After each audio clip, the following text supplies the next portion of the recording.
નમસ્તે વિદ્યાર્થી મિત્રો, આજે આપણે ધોરણ 12માં 10મા પાઠ અંતર્ગત ઉદ્યોગ ક્ષેત્રનો અભ્યાસ કરી રહ્યા છીએ.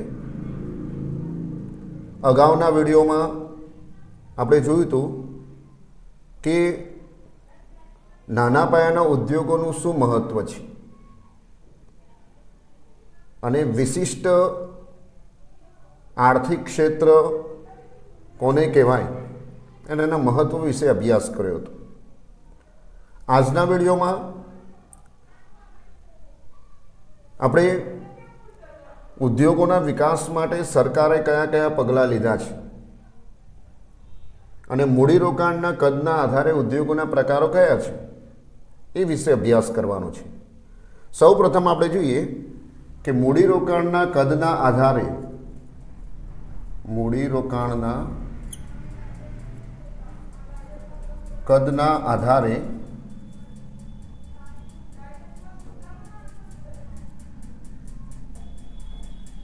ઉદ્યોગોના પ્રકારો.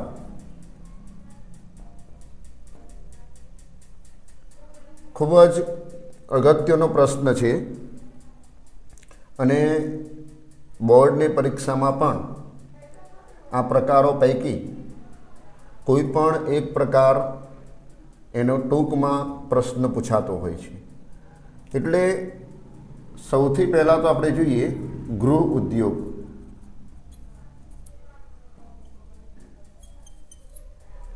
ગૃહ ઉદ્યોગ એટલે શું? તો જે ઉદ્યોગ પરિવારના કે કુટુંબના સભ્યોના દ્વારા ચલાવવામાં આવતો હોય, બિલકુલ સાદા યંત્રો અથવા તો ઓજારોની મદદથી હાથ વડે કાર્ય કરી અને ચીજ વસ્તુઓનું ઉત્પાદન કરવામાં આવતું હોય.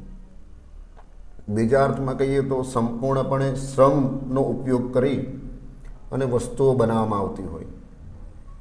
મૂડીરોકાણ એ પણ બિલકુલ નહીવત હોય તેવા ઉદ્યોગોને આપણે ગૃહ ઉદ્યોગ તરીકે ઓળખીશું. દાખલા તરીકે આવા ઉદ્યોગોમાં કઈ કઈ વસ્તુઓ બને? તે એક તો છે ખાખરા, પાપડ, અગરબત્તી.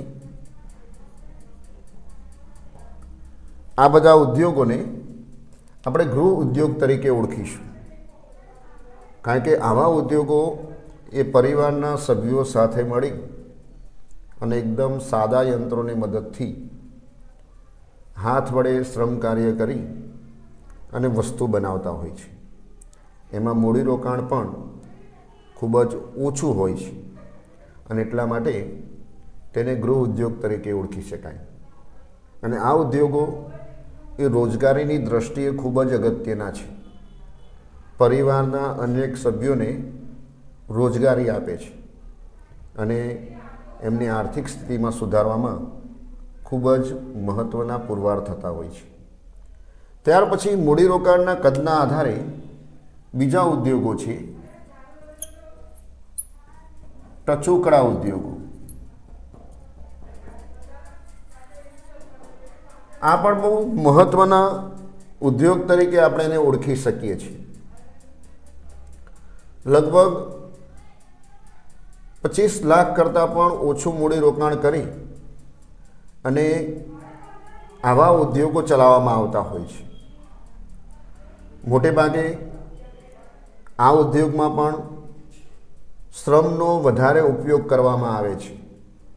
ખાસ કરીને ભારત દેશ એ વધુ વસ્તી ધરાવતો દેશ છે, એટલે શ્રમિકોની કોઈ કમી નથી અને બીજી તરફ રોજગારી પ્રાપ્ત થતી નથી. એટલે એવી પરિસ્થિતિમાં ટચુકડા ઉદ્યોગો એ રોજગારી આપવાની દૃષ્ટિથી ખૂબ જ મહત્ત્વના પુરવાર થતા હોય છે. આમાં શ્રમ પ્રધાન ઉત્પાદન પદ્ધતિનો ઉપયોગ કરવામાં આવે છે. આપણે અગાઉ પણ જોયું હતું કે ઉત્પાદન પદ્ધતિ બે છે: મૂડી પ્રધાન, કે જેમાં સૌથી વધારે મૂડીરોકાણ કરવામાં આવતું હોય છે, અને શ્રમ પ્રધાન, કે જેમાં મૂડીરોકાણ ઓછું, યંત્રો ઓછા અને શ્રમનો વધારે ઉપયોગ કરવામાં આવે છે. એટલે ટચુકડા ઉદ્યોગો પણ શ્રમ પ્રધાન ઉત્પાદન પદ્ધતિ દ્વારા ઓછા યંત્રો, ઓછી વીજળીનો ઉપયોગ કરી અને આવા ઉદ્યોગો ચલાવવામાં આવે છે. ખાસ કરીને આ પ્રકારના ઉદ્યોગોમાં કઈ કઈ વસ્તુઓનું ઉત્પાદન કરવામાં આવે તો દાખલા તરીકે ખાદી છે, પછી નાના નાના યંત્રો હોય, ઓજારો હોય, પછી ખાદ્ય સામગ્રી હોય જેનું ઉત્પાદન કરવામાં આવતું હોય છે. એટલે આ પણ રોજગારીની દ્રષ્ટિએ ખૂબ જ અગત્યના ઉદ્યોગો તરીકે એને આપણે ઓળખાવી શકીએ છીએ. પછી મૂડીરોકાણના કદના આધારે ત્રીજો પ્રકાર છે નાના પાયાના ઉદ્યોગો.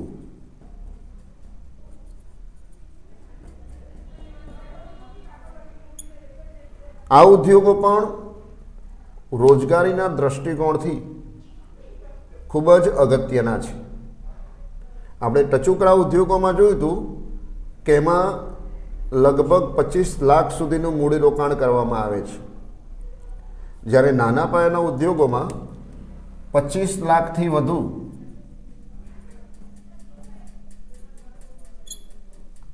અને 5 કરોડથી ઓછું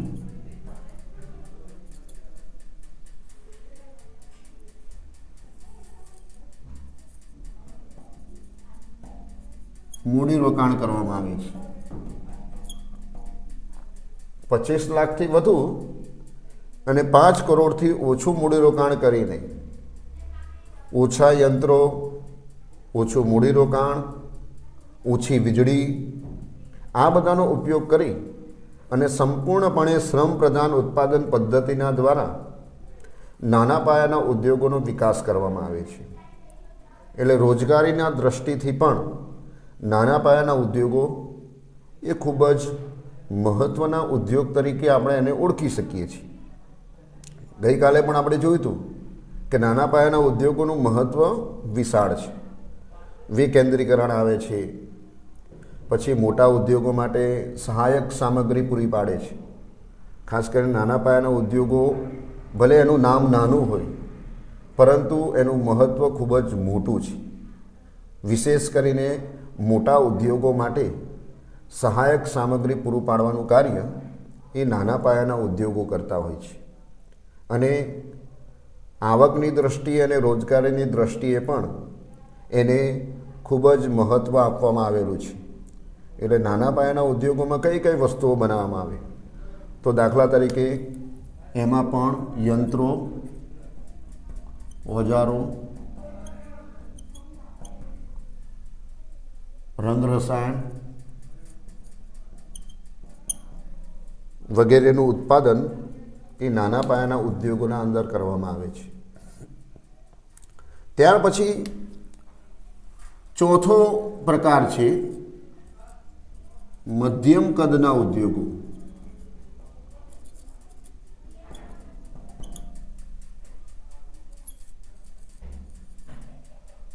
તો મધ્યમ કદના ઉદ્યોગો એટલે જેમાં 5 કરોડથી વધુ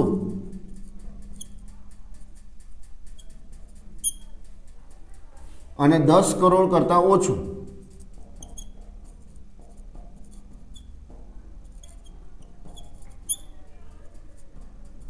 મૂડીરોકાણ હોય તો એને મધ્યમ કદના ઉદ્યોગો તરીકે ઓળખી શકાય છે. અને આવા ઉદ્યોગોમાં પણ શ્રમ પ્રધાન ઉત્પાદન પદ્ધતિ અથવા મૂડી પ્રધાન ઉત્પાદન પદ્ધતિનો ઉપયોગ કરી અને મધ્યમ કદના ઉદ્યોગોનો વિકાસ કરવામાં આવતો હોય છે. આ ઉદ્યોગો પણ રોજગારી પૂરી પાડવામાં સૌથી મહત્ત્વનો ભાગ ભજવતા હોય છે. આ ઉદ્યોગોમાં જે ઉત્પાદન થાય છે એમાં કાપડ ઉત્પાદન હોય, ત્યારબાદ વિવિધ પ્રકારના મોટા ઉદ્યોગો માટે કેટલાક નાના નાના યંત્ર ઓજારો હોય, આ ઉપરાંત વિવિધ પ્રકારના રંગ રસાયણો હોય, એનું ઉત્પાદન એ મધ્યમ કદના ઉદ્યોગોમાં કરવામાં આવે છે. રબર અને રબરની બનાવટો હોય તો એનો પણ મધ્યમ કદમાં આપણે સમાવેશ કરી શકીએ છીએ. ખાસ કરીને પેટ્રોકેમિકલ્સને લગતા ઉદ્યોગો હોય તો એનો સમાવેશ પણ આપણે મધ્યમ કદના ઉદ્યોગોના અંદર કરી શકીએ છીએ. એટલે મૂડીરોકાણના કદના આધારે આપણે ચોથો પ્રકાર જોયો કે મધ્યમ કદના ઉદ્યોગો. હવે પાંચમો પ્રકાર છે મોટા પાયાના ઉદ્યોગો.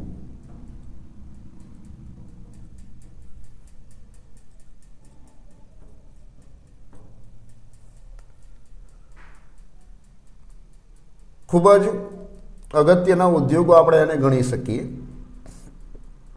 ખાસ કરીને આ ઉદ્યોગોમાં પણ એટલે કે ટૂંકમાં જે આ મધ્યમ કદના ઉદ્યોગોનું મૂડીરોકાણ પૂરું થાય અને ત્યાંથી મોટા પાયાના ઉદ્યોગોની શરૂઆત થાય છે. એટલે મૂડીરોકાણ આપણે જોઈએ તો 5 કરોડથી વધારે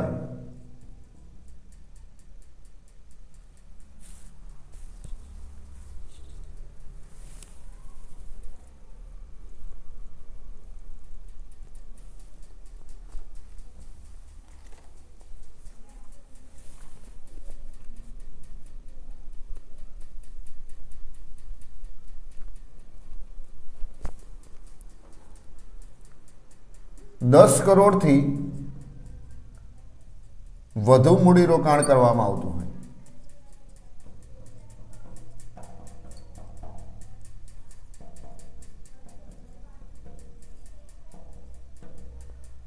એટલે કે જે ઉદ્યોગના અંદર 10 કરોડથી વધારે મૂડીરોકાણ કરવામાં આવતું હોય તેને આપણે મોટા પાયાના ઉદ્યોગ તરીકે ઓળખાવી શકીએ છીએ. અને આ ઉદ્યોગો એ સંપૂર્ણપણે મૂડી આધારિત હોય છે. એમાં વિશાળ પાયા પર મૂડીરોકાણ કરવું પડે છે, વિશાળ ટેકનોલોજીનો ઉપયોગ થાય, મોટા મોટા યંત્ર ઓજારોનો ઉપયોગ થાય છે અને આ પ્રમાણે એ ઉત્પાદન પ્રક્રિયા સાથે જોડાતું હોય છે. અને એટલા માટે એને મોટા પાયાના ઉદ્યોગ તરીકે આપણે ઓળખી શકીએ છીએ. આવા ઉદ્યોગોના અંદર કઈ કઈ વસ્તુઓનું ઉત્પાદન કરવામાં આવે તો દાખલા તરીકે એક તો રેલવેના યંત્રો બનાવવાના ઉદ્યોગો, પછી લોખંડ પોલાદ ઉદ્યોગ,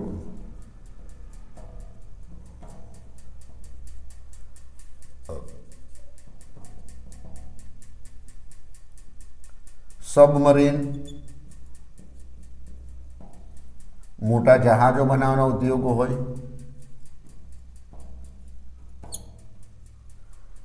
તો આ મોટા પાયાના ઉદ્યોગો છે જેમાં ટેકનોલોજી પણ વધારે વપરાય છે અને ઉત્પાદન પણ વ્યાપક પ્રમાણમાં થતું આપણને જોવા મળે છે અને ઝડપી ઉત્પાદન થતું હોય છે. એટલે મૂડીરોકાણના કદના આધારે આપણે 5 પ્રકારોની ચર્ચા કરી: ગૃહ ઉદ્યોગ, ટચુકડા ઉદ્યોગો, નાના પાયાના ઉદ્યોગો, મધ્યમ કદના ઉદ્યોગો અને મોટા પાયાના ઉદ્યોગો તરીકે એને આપણે ઓળખી શકીએ છીએ. હવે સરકારે કયા કયા પગલાં લીધા ઉદ્યોગોના વિકાસ માટે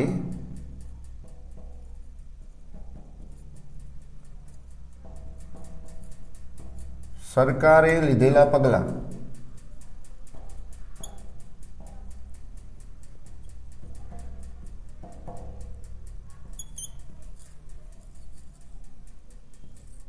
સરકારે કયા કયા પગલાં લીધા એની આપણે વાત કરીએ તો સરકારના દ્વારા અનેક પગલાં લેવામાં આવ્યા છે.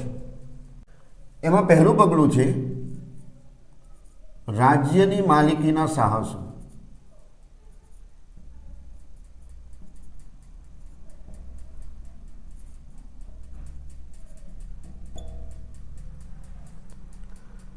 આ બહુ જ અગત્યનો ઉપાય છે, કારણ કે કેટલાક ઉદ્યોગો એવા છે કે જેના અંદર મૂડીરોકાણ વધારે કરવું પડે છે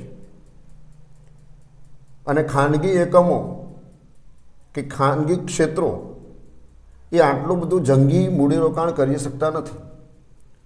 એટલે સરકાર ખૂબ જ વધુ મૂડીરોકાણ ધરાવતા કેટલાક પાયાના ઉદ્યોગો હોય, દેશના આર્થિક વિકાસ માટે ખૂબ જ ઉપયોગી હોય તેવા ઉદ્યોગોનું સંચાલન, ઉત્પાદન અને મૂડીરોકાણ એ સરકાર પોતાના હસ્તક રાખે છે. અને આ રીતે ઉદ્યોગોને વધુને વધુ પ્રોત્સાહન આપવાનો પ્રયત્ન એ સરકારના દ્વારા કરવામાં આવે છે. આપણા દેશમાં ઘણા એવા ઉદ્યોગો છે કે જે રાજ્યની માલિકી ધરાવે છે. રાજ્ય એમાં સંપૂર્ણપણે મૂડીરોકાણ કરે છે, કેટલીક સગવડો પૂરી પાડે છે. વીજળી હોય, સંદેશા વ્યવહાર હોય, વાહન વ્યવહાર હોય, સસ્તી જમીનો હોય, આ બધી સગવડો પૂરી પાડી અને રાજ્યની માલિકીના સાહસો ઊભા કરી અને ઉત્પાદન અને રોજગારી વધારવાનો પ્રયત્ન કરે છે. એટલે ટૂંકમાં જ્યાં ખાનગી મૂડીરોકાણ થઈ શકતું નથી અથવા તો વધુ પ્રમાણમાં હોય ત્યાં સરકાર રાજ્યની માલિકીના ઉદ્યોગો ઊભા કરી અને ઉદ્યોગોને વધુને વધુ પ્રોત્સાહન આપવાનો પ્રયત્ન એ સરકારના દ્વારા કરવામાં આવે છે. બીજું છે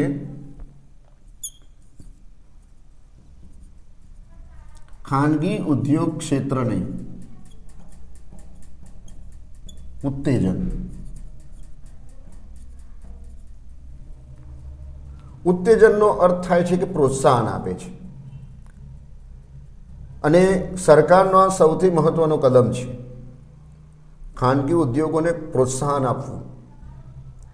કારણ કે પ્રોત્સાહન એ બહુ અગત્યની વસ્તુ છે. કઈ કઈ રીતે પ્રોત્સાહન કે ઉત્તેજન આપે?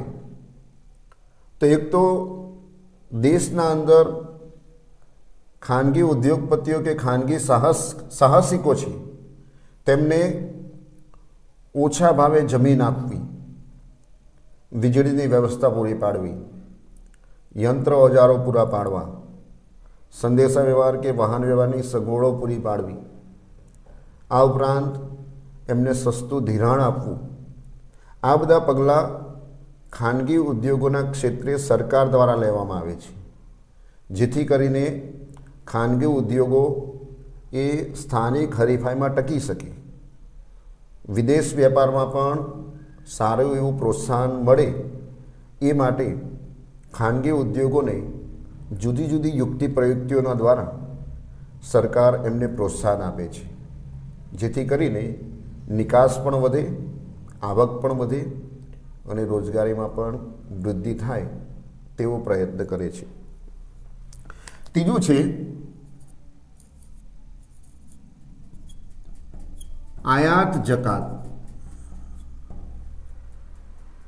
આ પણ ખૂબ જ અગત્યનું પગલું ગણી શકાય છે. આયાત જકાતનો અર્થ થાય કે વિદેશમાંથી આવતી ચીજ વસ્તુઓ પર સરકાર દ્વારા જે ટેક્સ કે કર લાગુ કરવામાં આવે તેને આપણે આયાત જકાત તરીકે ઓળખીએ છીએ. અને ખાસ કરીને વિદેશ વેપારને વધુ પ્રોત્સાહન આપવા માટે સરકાર આયાત જકાત નામનું શસ્ત્રનો ઉપયોગ કરે છે અને એના દ્વારા આપણા દેશના અંદર જે વસ્તુનું ઉત્પાદન થાય છે એ ઉત્પાદન ઓછું ખર્ચાળ બને એવા પ્રયત્નો સરકારના દ્વારા કરવામાં આવે છે. આયાત જકાતના અંદર જો કરવેરા ઊંચા હોય તો વિદેશમાંથી આવતી વસ્તુઓ મોંઘી બને છે અને પરિણામે ભારતમાં ઉત્પન્ન થતી વસ્તુઓ તેની હરીફાઈમાં સમકક્ષ બનતા ખાનગી સાહસવીરો એ આંતરરાષ્ટ્રીય બજારના અંદર ટકી રહે છે અને હરીફાઈ માટેનું એમને પ્રોત્સાહન મળે એ માટે આવી એક આયાત જકાત નીતિ એ સરકાર દ્વારા નક્કી કરવામાં આવે છે. પછી ચોથો ઉપાય છે ટેકનિકલ અને કૌશલ્ય તાલીમ. ટેકનિકલ અને કૌશલ્યની તાલીમ આપવામાં આવે છે. આ પણ બહુ જરૂરી છે કે જે ઉદ્યોગોનો વિકાસ કરવાનો છે, ઉત્પાદનમાં વધારો કરવાનો છે, એ માટે ટેકનિકલ કૌશલ્ય હોવું જરૂરી છે અને એ માટેની તાલીમ હોવી પણ જરૂરી છે. સરકાર જુદી જુદી પદ્ધતિઓના દ્વારા નવી નવી ટેકનોલોજીના માધ્યમથી જે ખાનગી સાહસવીરો છે તેમને કેટલીક તાલીમ આપવામાં આવે છે, એમને ટેકનોલોજીનું જ્ઞાન પૂરું પાડવામાં આવે છે. જેમ કે નવી વેચાણ પદ્ધતિ હોય, નવી ઉત્પાદન પદ્ધતિ હોય, નવી પ્રચાર પદ્ધતિ હોય, નવું મૂડીરોકાણ કરવા માટેના કેવા પ્રકારના વાતાવરણ હોય, આ બધી બાબતો એ ખાનગી સાહસિકોને શીખવવામાં આવે છે, એમને તાલીમ આપવામાં આવે છે. એટલે આ તાલીમના માધ્યમથી તેઓ બજારના અંદર સારી રીતે ટકી શકે, સારામાં સારી ગુણવત્તાવાળી વસ્તુ બનાવી શકે અને આંતરરાષ્ટ્રીય બજારમાં પણ એ વસ્તુ ટકે એ માટેના પૂરતા પ્રયત્નો એ સરકારના દ્વારા કરવામાં આવે છે. એટલે ટૂંકમાં ટેકનિકલ કૌશલ્ય અને તાલીમ આપી અને સરકાર ખાનગી ઉદ્યોગોને બજાર સમક્ષ ટકાવવાનો પૂરેપૂરો એ પ્રયત્ન કરતા હોય છે. ત્યારબાદ પાંચમું છે આર્થિક સહાય.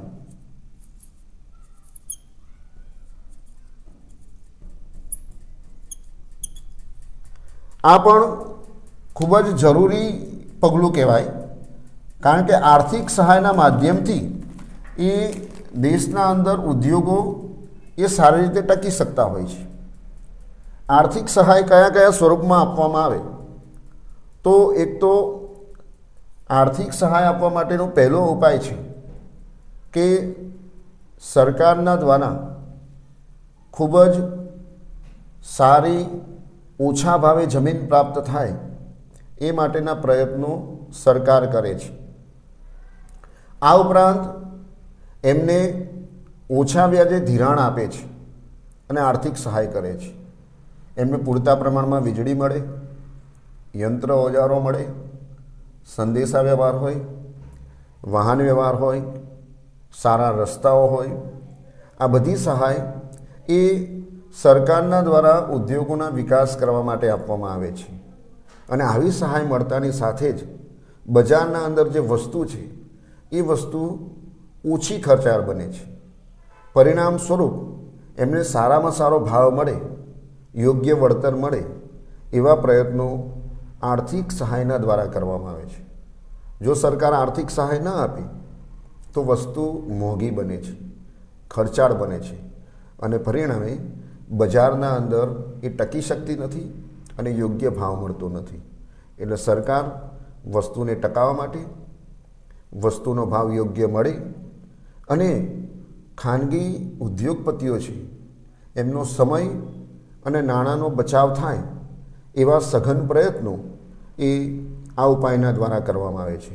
એટલે આર્થિક સહાય એ પણ ખૂબ જ જરૂરી સાધન તરીકે આપણે એને ઓળખી શકીએ છીએ. પછી બીજો એક ઉપાય છે કે પાયાની સુવિધાઓ.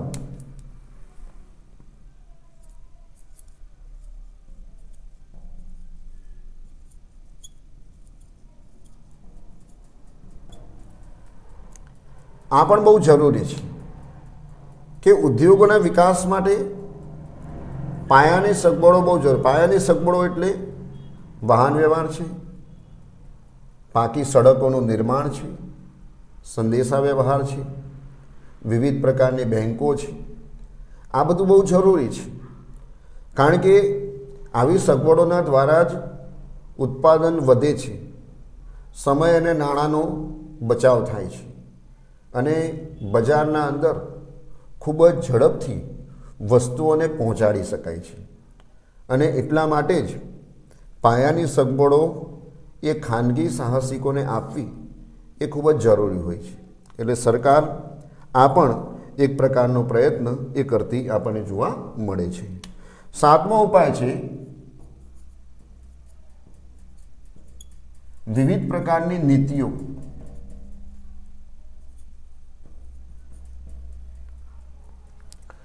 આ પણ ખૂબ જ જરૂરી છે કે સરકાર ઉદ્યોગોના વિકાસ માટે, ઉદ્યોગોને પ્રોત્સાહન મળે એ માટે જુદી જુદી નીતિઓ બનાવે છે. અને આ નીતિ એ વર્તમાન ઉદ્યોગોને અનુરૂપ બનાવવામાં આવે છે. જેમ કે નાણાકીય નીતિ હોય, નવી કર નીતિ હોય, રાજકોષીય નીતિ હોય, નાણાકીય નીતિ હોય. તો આ બધી નીતિના માધ્યમથી એ ઉદ્યોગોનો વિકાસ થાય એ માટે પ્રયત્ન કરે છે. વિવિધ પ્રકારની સંસ્થાઓ પણ આ માટે કાર્ય કરે છે. દાખલા તરીકે સિડબી છે, આઈસીઆઈસીઆઈ બેંક છે, એલઆઈસી છે, આઈએફસી છે. આ બધી સંસ્થાઓ પણ ખાનગી ઉદ્યોગોના સાથે સંકળાયેલી હોય છે કે જેના દ્વારા એમને ઓછા વ્યાજે ધિરાણ મળે એવા પ્રયત્નો એ સરકારના દ્વારા કરવામાં આવે છે. એટલે ઉદ્યોગોના વિકાસ માટે સરકારે આ 7 યોગ્ય પગલાં ભરેલા એ આપણને જોવા મળે છે. અને આ પગલાંના માધ્યમથી ઉદ્યોગોનો વિકાસ થાય એ માટે સરકાર એ પૂર્ણ સ્વરૂપે કટિબદ્ધ આપણને જોવા મળે છે.